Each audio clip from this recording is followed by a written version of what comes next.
జై శ్రీరామ్. మదమెక్కిన ఏనుగు మురిక్కాలువల పడ్డదంట. ఆ తరంగా ఉంది మన ఎస్ఎస్ రాజమౌళి కథ.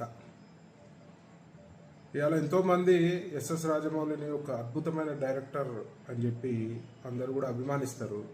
కానీ మొన్న ఒక స్టేట్మెంట్ తోటి ఇవాళ హిందూ సమాజంలో ఒక తీవ్రమైన వ్యతిరేకత వచ్చింది.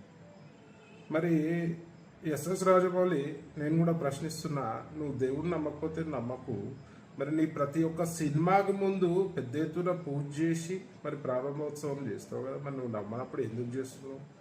ఆల్రెడీ అందరు విమర్శిస్తున్నారు, దేవుని కథలతోటి నువ్వు అడగోళ్ళు డబ్బులు సంపాదించినావు అని చెప్పి.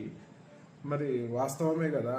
మరి ఈ హిందూ సమాజం నీ యొక్క సినిమాలను చూడకపోతే ఓన్లీ నాస్తిక కుక్కలతోటే నువ్వు సినిమా చెయ్యి, ఓన్లీ నాస్తిక కుక్కలనే అలౌ చేయి నీ సినిమాలకి.